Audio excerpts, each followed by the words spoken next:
Hey, it's me, the Pocket Pastor from Pocket Pods. I know it's been a couple of days, so you may have forgotten who I am, but here I am once again. And the reason for why I took a few days off is, in lieu of the attempt on Donald Trump's life. Of course, everybody's chiming in on this. Everybody has something to say. And instead of just kind of having a knee-jerk reaction and thinking of all these possibilities and variables and what the world would consider conspiracy theories, I decided to fall back. I decided to fall back and just listen and study what content creators were saying, what Christian content creators were saying, and even what mainstream media was saying, because they're gonna just give you the diluted version of what we're able to research ourselves through Google and other outlets. So with that being said, let me just give you a quick little confession. So when Donald Trump came to office, at that time I was not saved. I was not a believer, also didn't believe in him.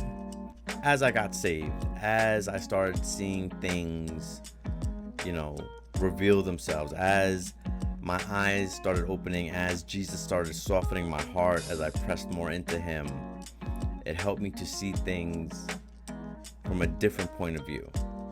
Now, don't get it confused. I'm not, letting Donald Trump off the hook by any means. Also not letting Joe Biden and his group off the hook either.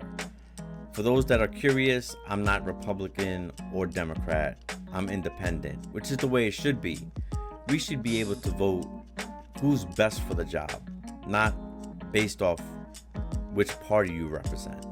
Anyway, so as we fast forward to, things that are going on, you have the hush money trials and you have stuff that's going on with Joe Biden's son and all these things. Out of nowhere, there's an attempt made on Donald Trump's life. I mentioned it the other day. As we get closer to election day, things are going to start getting really spooky out there. This is just basically the tip of the iceberg, the tip of what can happen.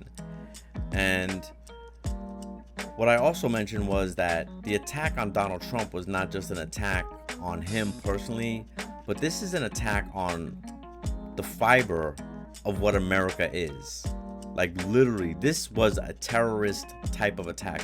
Whether you agree with Donald Trump or not, this was a terrorist attack. Because let's say he gets taken out. Who's up to run next? Does Biden win by default? Does Biden get knocked off, because he's not capable? And it's a whirlwind of nonsense.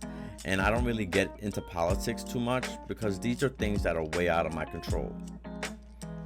What's in my control is my prayer life. So I prayed for Donald Trump. I prayed that, first of all, thank God that his life, wasn't terminated. Thank God that he just turned away for a second and the bullet just grazed his ear.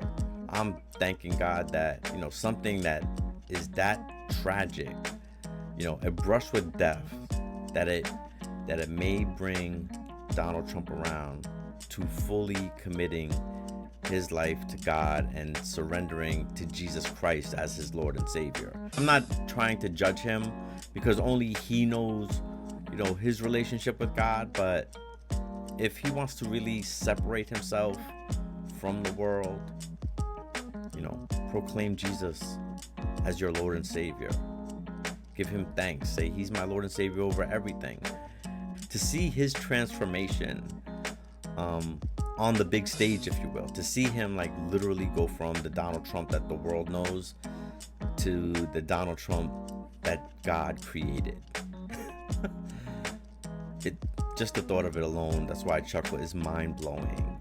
If we were to see that on public stage and to see how good God is and to see how many lives those that follow Donald Trump would also follow him down that path as well and become saved. They're like, wow, well, if he's a Christian and God's brought him through so much, so many trials and tribulations, maybe he could do the same for me. You see, there's so many other things I could go into besides, running down the rabbit hole that a lot of people have already trampled on. we as Christians should not be just praying for, our favorite candidate to win or our favorite Democratic Party to win. We should be praying for America, because America is under attack. Under attack from the inside out, which is even more crazy. There are things going on behind the scenes. There are certain organizations and elites that are manipulating everything that goes through our political system. We as America like to point the finger at other countries and how corrupt their government is. We're no different.